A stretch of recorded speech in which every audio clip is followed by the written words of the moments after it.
Hey, I'm Alex. In this video, I'm going to take you through some of the key terms in Figure 2 of the pre-release. Figure 2 is titled, Towards a Renewable Energy Future in the UK. It looks at the different types of renewable energy used in the UK and explores their advantages and disadvantages. So, what is renewable energy? Renewable energy is energy from sources that won't run out.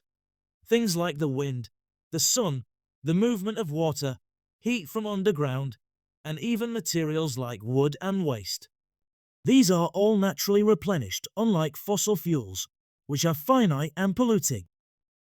In 2021, the UK's renewable energy came from a mix of sources. Bioenergy made up the largest share, at 61%. This is energy produced from organic materials like food waste or wood, sometimes called biomass. Wind accounted for 28%. Solar and geothermal together made up 5%. Heat pumps contributed 4%. And hydroelectric power added another 2%.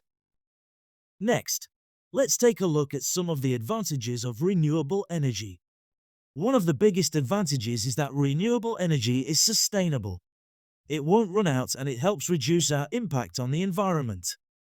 Renewables produce little or no air pollution, which is great for air quality, and help tackle climate change. The long-term changes in temperature and weather patterns strongly linked to burning fossil fuels. Another benefit is energy security. Because renewable energy can be produced in the UK, it reduces our reliance on imported fuels. That means we're less affected by international disputes or price rises, helping us keep a reliable and affordable supply of energy. There are economic advantages too. Developing renewable technologies creates job opportunities, and many renewable systems, like wind turbines or solar panels, need less maintenance than traditional power stations. They also help reduce fluctuations in energy prices, which makes things more predictable for businesses and households. But of course, there are also disadvantages.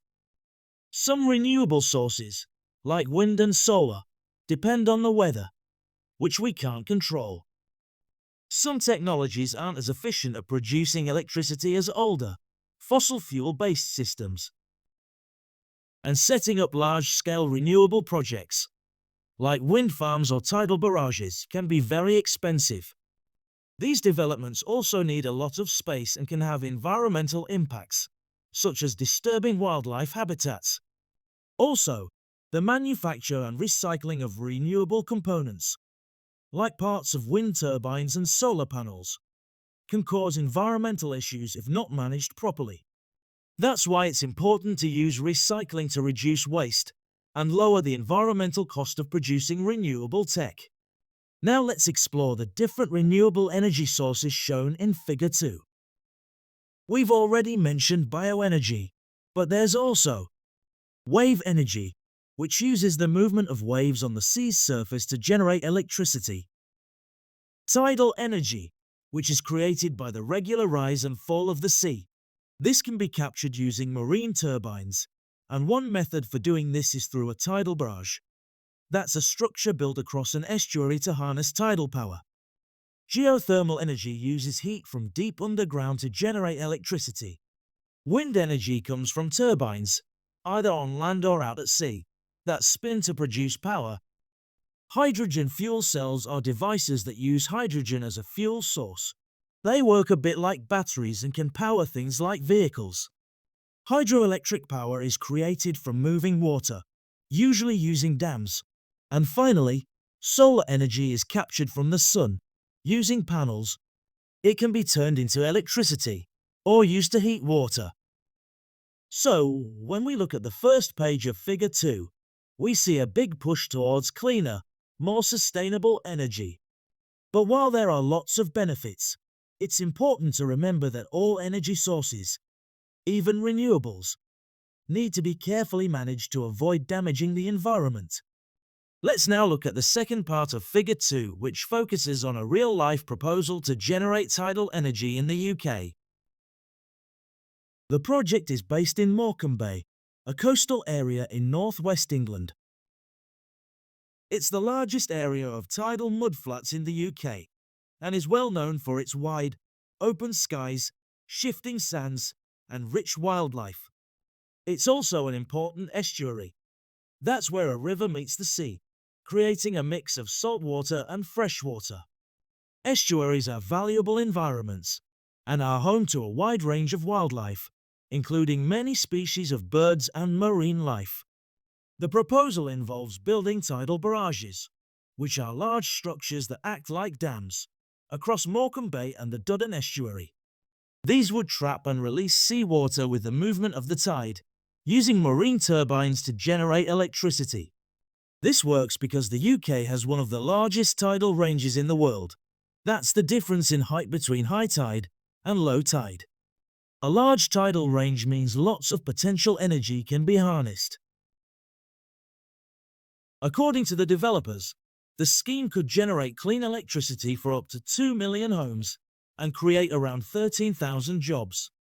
It's also expected to improve transport links between Lancashire and Cumbria, thanks to new roads built on top of the barrages.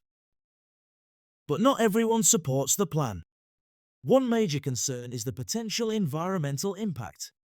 Morecambe Bay is a protected area, home to nature reserves like Leighton Moss and South Walney.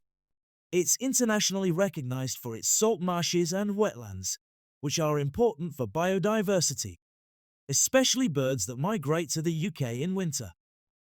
Building the barrages could damage this unique ecosystem.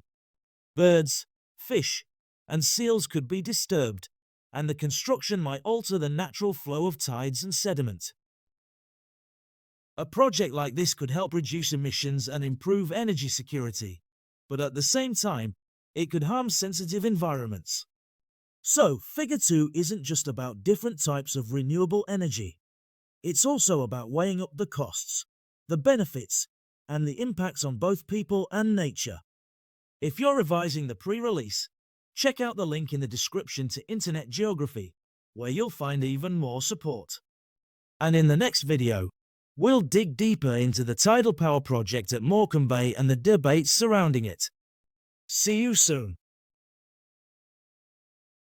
So, Figure 2 isn't just about different types of renewable energy.